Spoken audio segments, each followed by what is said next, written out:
Hello दोस्तों, मैं उपेंद्र कुमार आप सभी का स्वागत करता हूं अपने चैनल यूके ट्यूटोरियल में। आज हम लोग पढ़ने जा रहे हैं पढ़ा पंचायत शासन व्यवस्था।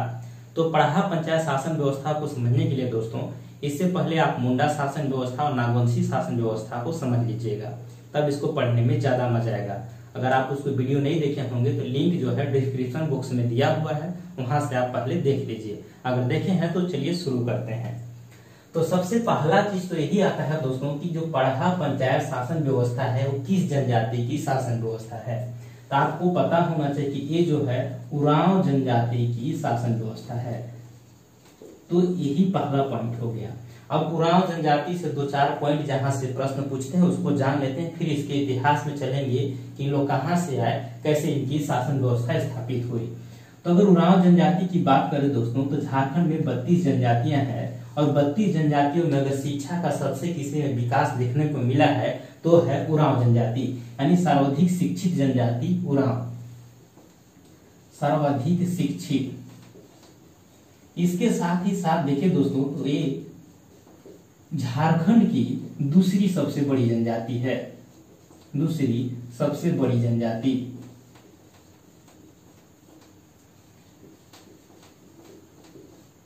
इसके बाद देखें तो अगर पूरे भारत में बात करें दोस्तों, तो पूरे भारत में जितनी भी जनजातियां हैं उसमें देखें तो चौथा सबसे बड़ी जनजाति हो जाएगा, चौथा सबसे बड़ी जनजाति।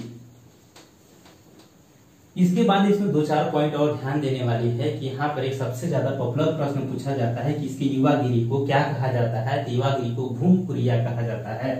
यहाँ पर इसको याद रखें, भूमकुरिया, भूमकुरिया ये कहा जाता है। तो ये दो चार पॉइंट है और इसके अब इतिहास में चलते हैं। इसको अब इतना तो मालूम रहना ही चाहिए कि उरांव जनजाति के बारे में हम लिखते हैं दोस्तों, तो उसमें क्या होता है कि वर्ड मिस्टेक रहता है, हर्षी दीर्घी लेकर के मेरा बहुत प्रॉब्लम है, तो उसको इग्नोर करके चलिएगा, तभी आपको पढ़ने में मजा आएगा। हम जो बोल रहे हैं उसको अपने शब्दों में लिखिएगा। यहाँ पर अगर देखें तो उरांव जनजाति कैसे आते हैं झारखंड में, इनका विकास कैसे, शासन व्यवस्था स्थापित होती है। तो बिहार से इन लोग चलते हैं। इन लोग मुख्य रूप से अगर देखें तो सासाराम के रहने वाले थे। सासाराम कहाँ के, तो बिहार के रहने वाले इन लोग थे। और बिहार सासाराम में मुगलों का अगर देखें, अगर पूरे मैप को अगर देखा जाए तो आपको पता होगा कि इस तरह से अगर देखें तो यहाँ छोटा नागपुर के पठार है, इधर आपका बिहार है और इधर यहाँ पर दिल्ली लगा हुआ है। अब क्या करते हैं कि बिहार जो होता है, बिहार साइड से मुगलों का आधिपत्य बढ़ता जाता है। वैसे में इन लोग यहाँ पर देखें तो सासाराम जगह है, इन लोग यहाँ पर मूल निवासी यहीं के रहते हैं। इसके बाद क्या होता है कि इधर मुगलों का दबाव बढ़ता जाता है, तो ये लोग छोटा नागपुर में आकर के छुप जाते हैं, यहीं रहना चालू करते हैं कि लोग उरांव जनजाति लोग। तब समझ में आ गए इन लोग कहाँ से आए। अब यहाँ जब आते हैं छोटा नागपुर में, तो यहाँ पर अपना शासन व्यवस्था स्थापित करेंगे। तो छोटा नागपुर में आने के बाद अपना शासन व्यवस्था जब स्थापित करते हैं तो सबसे पहले किसी को क्या होता है कि जब आएगा तो जंगल में बसेगा तो खेत को साफ करेगा, साफ करके वो खेत बनाएगा। तो उस खेत जब बनाया तो उस खेत का नाम रख दिया गया भुइंहरी खेत, भुइंहरी खेत कहा गया। अब देखिए भुइंहरी खेत क्यों कहा गया दोस्तों, तो जो उरांव जो पहली बार यहाँ पर आए, जो उरांव सबसे पहले बिहार से झारखंड में आकर रहे, उसको कहा गया भुइंहर। ये भी प्रश्न पूछा जाता है, इसको भी ध्यान रखिएगा। उसको क्या कहा गया, भुइंहर। और इन्होंने जो खेत बनाया उसको कह दिया गया भुइंहरी खेत कहा गया। अब थोड़ा ध्यान में रखिएगा कि इनकी सभ्यता विकसित हो गई, इन लोग खेत बना लिए, गांव बसा लिए, इन लोग की व्यवस्था स्थापित हो गया। वैसे में जो बाहर से लोग आकर के बसे वो भी उरांव ही है। तो उरांव जनजाति जो बाद में आकर के झारखंड में बसते हैं उसको कहा गया जेठ रैयत। इसको भी याद रखिएगा, जेठ रैयत। पूछेगा कि जेठ रैयत किसे कहते हैं, तो उस उरांव जनजाति को कहा जाता है जेठ रैयत। जो यहाँ के मूल जो उरांव थे उन लोग को आने के बाद इन लोग इनकी सभ्यता विकसित, भुइंहरों की सभ्यता विकसित हो गए, उसके बाद जो उरांव यहाँ पर आए उसको जेठ रैयत कहा गया। अब थोड़ा पर यहाँ पर समझिएगा, इन लोग तो खेत बना लेते हैं और खेत बनाने के बाद एक गांव धीरे धीरे बनेगा कि दोस्तों, क्योंकि एक परिवार बढ़ी तो परिवार से अगर देखें तो एक खेत इधर बना, इधर भी बना, इधर भी बना, इस तरह से अभी जितने देखे तो धीरे धीरे घर बनते गया, घर बनते सभ्यता विकसित होगी, जनसंख्या विकसित है, परिवर्तनशील है, यहाँ पर बढ़ते चली गई। अब देखें तो एक गांव बन गया, उस गांव का भी नाम रख दिया गया भुईहरी गांव। तो यहाँ पर खेत की जगह मिटा दें हम लोग, अब कर देंगे इसको गांव। यही भुईहरी गांव हुआ, यहीं से शासन व्यवस्था संचालित होगी। तब चलिए उसको एक सीक्वेंस में देखते हैं। अब तो समझ में आ गया दोस्तों कि कैसे भुईहरी गांव बना। अब भुईहरी गांव को बनने के बाद इनको चलाने के लिए, भागिएगा मत, पूरा वीडियो देखिए तभी पढ़ने में मजा आएगा आपको भी और हमको भी पढ़ाने में मजा आएगा।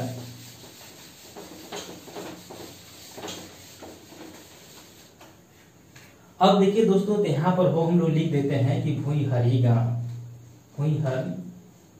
भुईहरी गांव कर दीजिए। भुईहरी गांव स्थापित हो गया। अब इस भुईहरी गांव की शासन व्यवस्था को चलाने के लिए किसको चुना गया दोस्तों? तो पाहन को चुना गया। यानी कि इसको कौन चलाता था? तो थोड़ा सा यहाँ पर समझिएगा अच्छे से, क्योंकि यहाँ से छठा जेपीएससी में प्रश्न पूछा गया है। यहाँ पर देखिए तो ये पाहन आते हैं। पाहन क्या होते हैं? पहले धार्मिक और लौकिक दोनों कार्य को देखते थे। यानी कि धार्मिक पाहन जो होता है वो क्या होता है? धार्मिक प्रधान होता है। लेकिन यहाँ पर प्रशासनिक और धार्मिक दोनों हो गया। अभी बेसिक चीजों को बता रहे हैं, भागिए मत। पाहन जो हो गया और धार्मिक और प्रशासनिक दोनों कार्य को देखना पड़ रहा था। और यहाँ पर देखें तो एक जो था यहाँ पर बैगा, इसको वीवीआई करके रखिएगा, अभी बताएंगे कैसे। अब भुईहरी गांव में इनकी शासन व्यवस्था को चलाने के लिए किसको सौंपा गया? पाहन को। और पाहन जो धार्मिक और प्रशासनिक दोनों कार्य को देखना था, तो इसके ऊपर धीरे धीरे बोझ बढ़ता गया। तो गांव वाले जितने बुजुर्ग थे उन्होंने निर्णय किए कि नहीं, गांव का एक मुखिया को नियुक्त किया जाए। और उस मुखिया को नियुक्त किया गया, उस मुखिया को नाम दिया गया, देखिएगा अब यहाँ पर ऊपर में मुखिया आ जाते हैं, उसका नाम होता है महतो। अब समझिएगा, तो महतो जो हो गया दोस्तों, ये हो गया आपका प्रशासनिक एवं न्यायिक प्रमुख हो गया। प्रशासनिक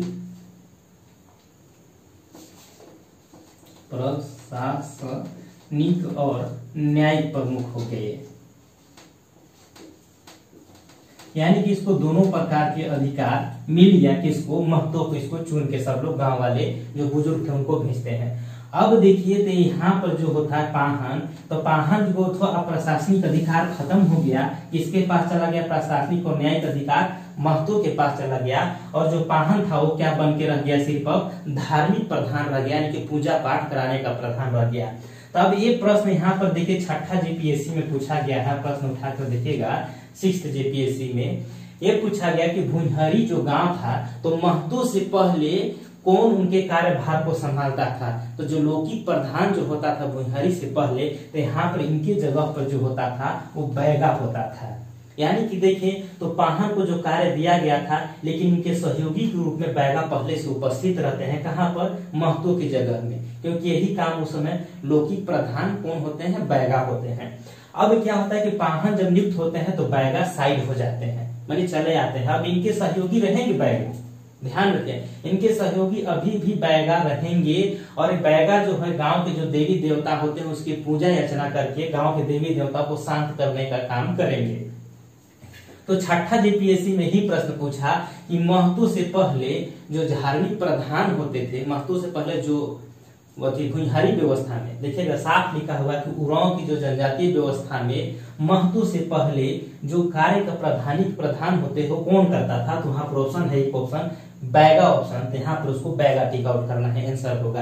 यानी कि महतो से पहले आपको दिखाई दे रहा है बैगा था, और महतो का यहाँ देखें तो कौन हो गया? पाहन। और पाहन के भी एक नीचे अधिकारी होते हैं जिसका नाम होता है भंडारी, उसको भी लिखिए। अब देखिए तो यहाँ पर अब समझ में आ गया होगा कि जो महतो होगा अब प्रशासनिक प्रमुख और न्यायिक प्रमुख, यानी न्याय के काम भी करेगा और प्रशासन के भी काम करेगा। कौन? तो भुईहरी गांव में महतो करेगा।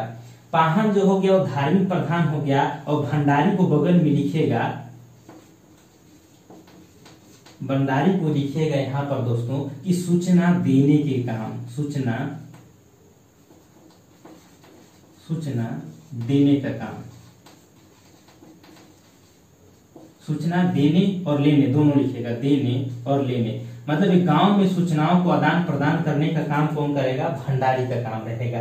बैगा जो है वो पाहन का सहयोगी है, इसलिए क्योंकि भी धार्मिक रूप में काम करेगा, यानी कि पूजा पाठ गांव के देवी देवताओं को ये काम करेगा, बाकी ये भी पूजा पाठ करेंगे, काम करेंगे, लेकिन दोनों करेंगे, इसलिए इसका सहयोगी प्रश्न पूछा जाए कौन है, तो बैगा है। ये भी बैगा क्या हो जाएंगे, धार्मिक प्रधान होंगे। और प्रश्न अगर पूछेगा फिर से कि उरांव जनजाति में जो है महतो से पहले उनके कार्यों को कौन देख रेख करता था, तो कौन करते थे, तो बैगा करते थे।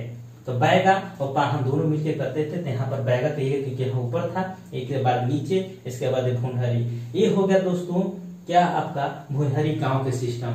अब गांव में देखिए दोस्तों तो 5, 7, 11, 21, इसको 12 कीजिएगा, 12, 21 और 22, इसको भी ध्यान में रखना है, याद नहीं रखना है कि कहीं कहीं 5 गांव मिल करके क्या बनाते थे, तो यहाँ पर देखिए तो पढ़ा बनाते थे,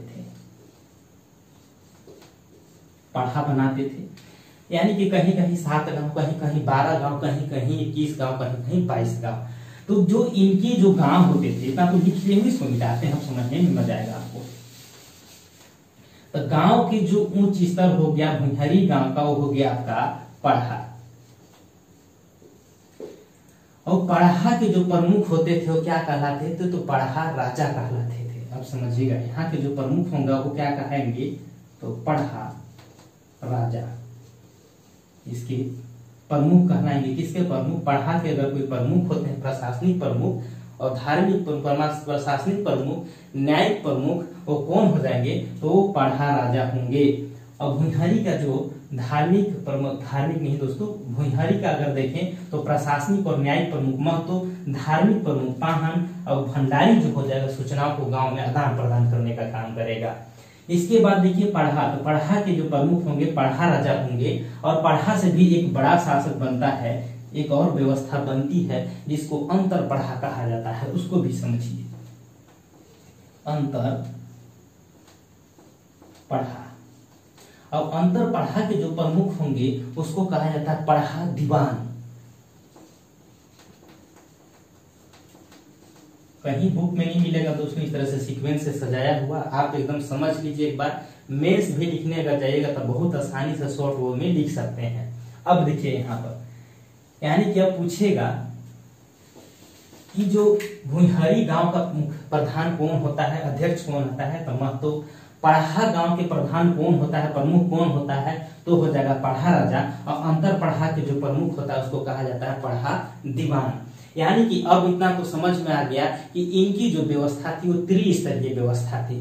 तो जो मुंडा के जो शासन व्यवस्था आप लोग पढ़े होंगे तो 4 स्तरीय थी। अब यहाँ पर पूछेगा कि जो उरांव की जो जनजातीय व्यवस्था थी वो कितनी स्तरीय थी, या पढ़ा पंचायत शासन व्यवस्था तो कितने स्तरीय थी। तो आपको यहाँ पर याद रखना चाहिए दोस्तों कि त्रिस्तरीय थी,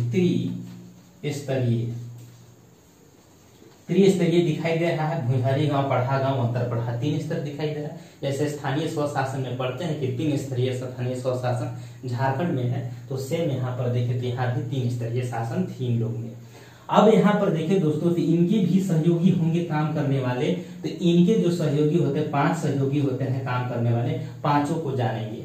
अब थोड़ा सा हम लोग यहाँ फ्लैशबैक में आते हैं, पीछे आते हैं। अब जो देखें दोस्तों तो ये तीनों व्यक्ति जो काम करेंगे, महतो, पाहन और भंडारी, ये तीनों को किसी प्रकार का वेतन नहीं दिया जाएगा। यानी कि यहाँ पर अगर देखें तो ना महतो यहाँ पर कर लगा सकता है, ना पाहन लगा सकता है, ना भंडारी, लोग के किसी प्रकार कर लगाने का अधिकार नहीं है। तो यहाँ पर पहले लिखेंगे कि किसी प्रकार के कर लेने का अधिकार इनके पास नहीं है।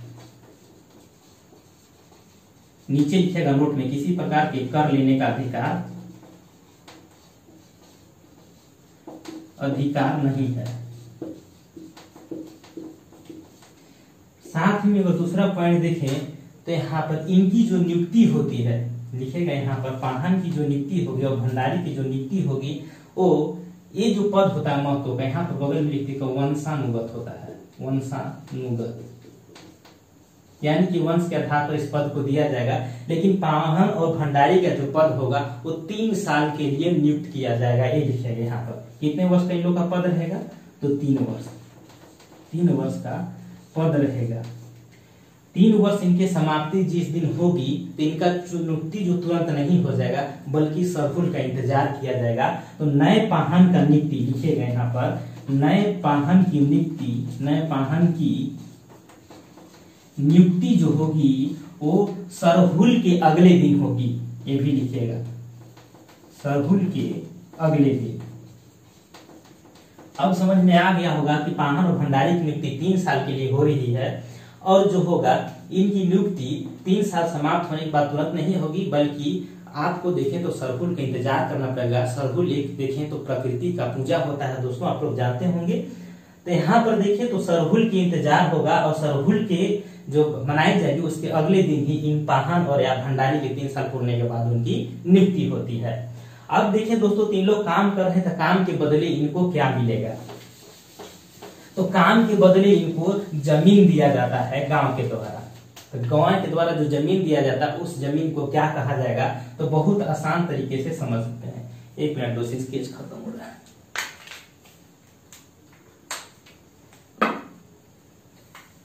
अब यहाँ पर देखें तो जो इनको जो जमीन दिया जाएगा महतो को, तो उसको कहा जाएगा महतोई जमीन।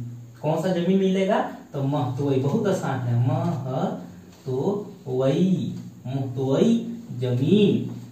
अब इसको जो जमीन मिलेगा पाहन को, इसको कहा जाएगा पहनवई जमीन, पहनवई जमीन। इसके बाद देखें तो इसको जो जमीन मिलेगा उसको भंडारगिरी जमीन बोला जाएगा, भंडारगिरी जमीन। यानी कि देखें तो इनकी जो शासन व्यवस्था में इनके काम करने के बदले इनको प्रोत्साहन के रूप में जमीन दिया जाएगा और उस जमीन को बोला जाएगा, जो जमीन है महतो को दिया तो महतोई जमीन, पाहन को दिया जाएगा तो पहनवई जमीन और भंडारी को दिया जाएगा तो भंडारगिरी जमीन कहा जाएगा। अब यहाँ पर देखिएगा दोस्तों जो महतो का पद तो वंशानुगत है, ये दोनों का नियुक्ति होता है। अब तो जो महतो होगा तो किसी कुल का व्यक्ति होगा, तो इस महतो कुल को कहा जाएगा महतो खूंट। इसको भी ध्यान में रखिएगा कि महतो खूंट, ये जो कुल से होता है उस कुल को कहा जाता है महतो खूंट। और पाहन जो किस कुल से होगा उसको कहा जाएगा पाहन खूंट। इसको भी लिखिएगा पाहन खूंट। अब कुल तो वंशावली पढ़ते होंगे, कुल की हमारा इस कुल से हम लोग बिलोंग करते हैं। जैसे कि गोत्र होता है, देखिए कुल को लोगों से अगर देखें तो जुड़ा होता है। अपनी हर एक व्यक्ति का अगर देखें तो अपना एक कुल होता है, वंश होता है। तो वही प्रकार अगर महतो का देखें तो जो महतो जिस पल से आएगा वो कहा जाएगा महतो खूंट और पाहन जिस कुल से आएगा वो हो जाएगा पाहन खूंट। अब थोड़ा सा यहाँ पर ध्यान दीजिएगा, जो आप बैगा लिखे थे बैगा, तो बैगा भी ही महतो खूंट का आदमी था। तो यहाँ पर प्रश्न पूछेगा तो बैगा किस खूंट का व्यक्ति था, तो यहाँ पर देखिए आप लिखिएगा तो महतो खूंट का था। ठीक, तो यहाँ पर महतो खूंट उसी खूंट से आया जिस खूंट से वो बैगा आया था। तो अब समझ में आ गया हो कि किसे जो इनकी जो कुल होती है उस महतो खून की जो कूट होगी उसको कहेंगे महतो कूट। इनकी जो कुल होगी पाहन खूंट की उसको कहेंगे पाहन खूंट। अब इनके समझ में आ गया को जो कार्य के बदले जमीन दिया जाता है उस जमीन को क्या बोला जाता है। अब हम लोग चलेंगे दोस्तों पढ़ा राजा में। ये तो आपका हो गया भुंजहरी गांव। अब थोड़ा सा पढ़ा में, क्योंकि पढ़ा के भी 5 सहयोगी होते हैं, उसको भी जानना जरूरी है, वहां से भी प्रश्न पूछते हैं। यह मिटाते हैं।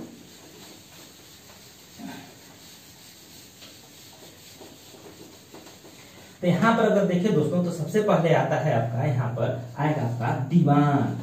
इसके 5 सहयोगी होते हैं, ऊपर में लिखिएगा कितने सहयोगी, तो 5 सहयोगी। और यही 5 सहयोगी से एक काम करता है। कौन काम करता है दोस्तों, तो पढ़ा के जो प्रमुख होते हैं, पढ़ा राजा होते हैं, वो काम करें। अब देखिए तो दीवान के क्या काम होता है, तो दीवान जो होता है दोस्तों सहायक होता है। तो आप लिखिएगा पढ़ा राजा के सहायक, पढ़ा राजा के सहायक, यानी कि इसकी अनुपस्थिति में सारा काम को ये देखेंगे। इसके बाद जो दूसरा आएगा दोस्तों वो हो जाएगा आपका मंत्री। मंत्री जी क्या करेंगे, तो मंत्री जी के अगर देखें दोस्तों तो मंत्री जी का काम होता है तो सलाहकार होते हैं। तो यहाँ पर लिखिएगा कि पढ़ा राजा के सलाहकार, पढ़ा राजा के दीवान सहायक, और जो मंत्री होगा वो क्या हो जाएगा, सलाहकार। पढ़ा राजा के सलाहकार। इसके बाद जो तीसरा आएगा दोस्तों वो हो जाएगा आपका, नाम ऊपर नीचे हो सकता है, उसमें कंफ्यूजन नहीं होना है कि कौन आएगा ऊपर नीचे, इसमें कोई ये नहीं है, यही आएगा। तो यहाँ पर देखें तो कोटवार हो जाएगा। अब कोटवार के क्या काम होता है, तो आप लोग गांव में जानते हैं कोटवार जो होता है, पहले लोग बोलते थे जो चिट्ठी बांटता था उसको कोटवाल कोटवाल बोलते थे, तो इसको याद कर सकते हैं। ये जो होता है कोटवाल जो होता है वो सूचना आदान प्रदान करने का काम करेगा। कौन, तो कोटवाल। तो यहाँ पर लिखिएगा सूचना आदान प्रदान करने का काम, सूचना आदान प्रदान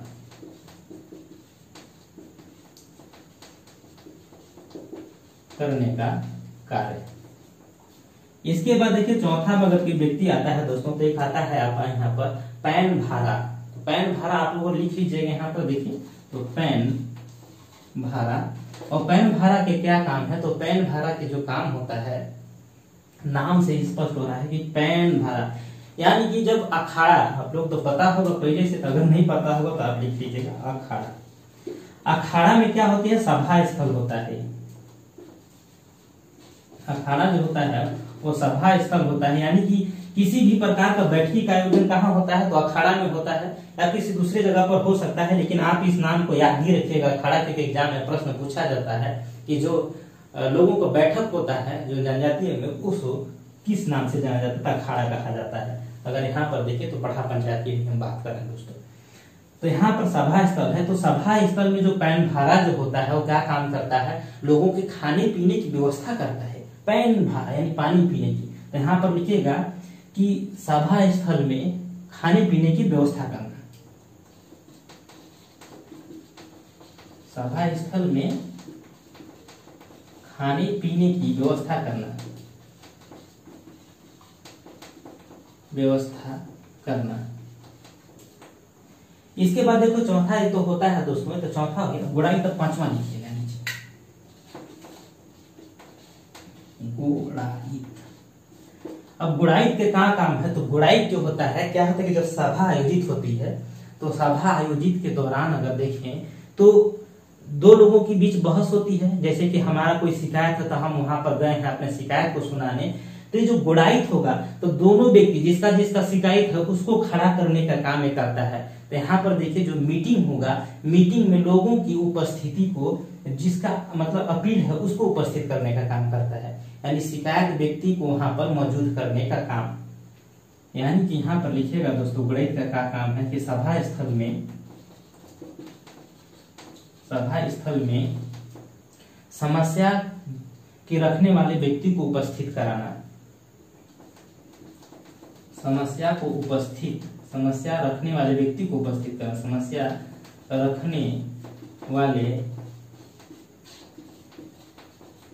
व्यक्ति को उपस्थित कराना।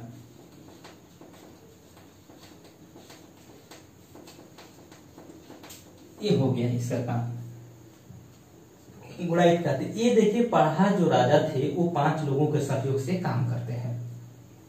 इनका भी सहयोगी पता चल हो गया। सबसे प्रमुख महतो के बाद हो गया पाहन धार्मिक प्रमुख, भंडारी सूचना प्रदान करना, पढ़ा राजा प्रमुख। यहाँ पर देखिए दीवान तो पढ़ा राजा के सहायक, मंत्री पढ़ा राजा के सलाहकार, कोटवार सूचना आदान प्रदान करने का काम, पैन भारा सभा स्थल में खाने पीने की व्यवस्था करना, और गुड़ाइत जो होता है सभा स्थल में समस्या रखने वाले व्यक्ति को उपस्थित कराना। ये हो गया। अब बोलिएगा सर कि भूहरी के काम हो गया, पढ़ा के काम हो गया, अब अंतर पढ़ा के क्या काम है, तो अंतर पढ़ा के काम देखिए दोस्तों कब है, इसको मिटाते हैं, लिख लिए होंगे। अंतर पढ़ा के काम देखिए दोस्तों, बड़े मसलों को सुलझाना इसका काम होता है। अब बड़े मसले में क्या होता है, तो देखिए यहाँ पर हम जैसे कि पहले से थे, ये मान ले कि 2 हम बांट देते हैं 4, हम ए में थे, 2 में, 3 में 4। अब क्या होता है कि जो तीसरा है ये पढ़ा एक, इसको समझिएगा, मान लीजिए कि ये विनोद का पढ़ा है, इधर श्याम का, एक एग्जाम्पल के रूप में दे रहे हैं। तो यहाँ पर अगर देखें तो ये व्यक्ति जो है, जो गांव में समूह 5 गांवों का एक समूह है इस पढ़ा में, और एक गांव इसमें से कहता है कि अब इस पढ़ा में हम शामिल नहीं रहेंगे, अब हमको जो है कि श्याम यानी कि इधर वाले पढ़ा में हमको शामिल होना है, यानी कि अब यहाँ 4 हो जाएगी संख्या, अगर यहाँ 4 है तो यहाँ 5 होगी।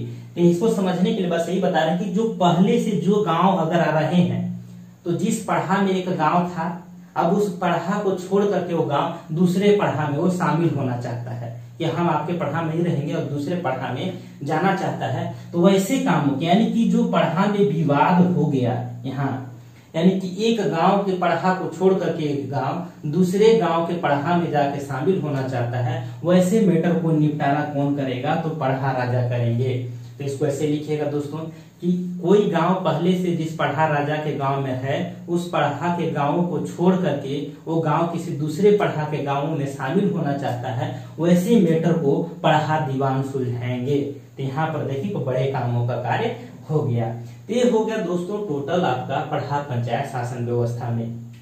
अब थोड़ा सा ध्यान दीजिएगा, यहाँ पर जो दीवान थे, बताया था इनके सहयोगी थे, तो दीवान जिस गांव से आएंगे उस गांव को कहा जाएगा दीवान गांव।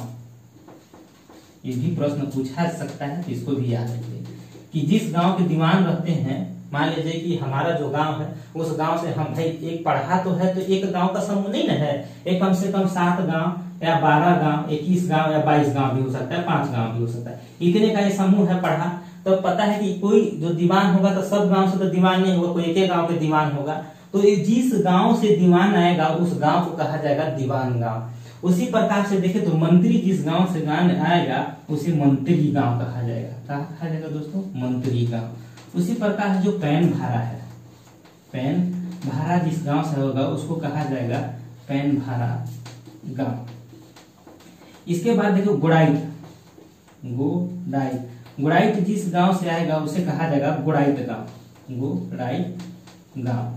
इसके बाद देखिए दोस्तों आपका कोटवार, जो कोटवार है, तो कोटवार भी जिस गांव से आएगा उसी प्रकार से याद रख लीजिएगा, कोटवार जिस गांव से आएगा उसको कोटवार गांव कहा जाएगा। यानी कि जिस गांव का वो व्यक्ति है उसी के नाम पर उसका नाम का गांव का हो जाता है। यानी कि मंत्री का मंत्री के गांव, पैन भारा गांव पैन भारा गांव, गुड़ाइट गांव, कोटवार गांव यानी कोटवार गांव। जहाँ तो कोटवार है उस गांव को कहा जाएगा कोटवार का गांव है। दीवान जिस गांव का होगा दीवान का गांव है। तो इस तरह से एक नाम का नामकरण कर दिया गया है, और बाकी जितने इसके अलावा जितने भी गांव होंगे उसको कहा जाएगा सिंपल गांव यानी भुईहरी गांव उसको कहा जाएगा। बाकी को क्या कहा जाएगा? भुईहरी गांव कहा जाएगा, यानी कि जो भुईहर का निर्माण हुआ। तो इस तरह से प्रोसेस है। तो इतना चीजों को आप अगर समझ गए होंगे दोस्तों तो एग्जाम में प्रश्न बनाने में आपको बहुत आसानी होगी, और बहुत अच्छे से इसमें सिस्टम को अगर समझ गए होंगे तो आसानी से बना सकते हैं। अब जैसे कि दोस्तों का आपको जो इसमें जितने चीज बताया है उससे बाहर कुछ है ही नहीं, तो क्या बताएं अब इसमें। अब बाकी जो चीजें आपको अगर रटने का मन होगा तो फैक्ट्स को रट लीजिएगा। तो यहाँ पर एक पॉइंट और छूट रहा है उसको भी बता ही देता हूँ, चलो याद आगे।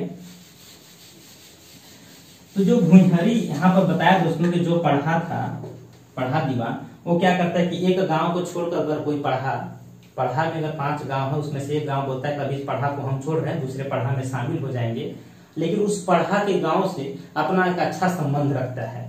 जैसे कि क्या होता है कि मान लीजिए कि जगह है, हमको यहाँ से पढ़ा में जाने में दिक्कत हो रहा है, तो ये वाला बोलता है कि हमारे नजदीक पढ़ा है, हम आपके पढ़ा को छोड़ रहे हैं, हम इसमें शामिल हो जा रहे हैं।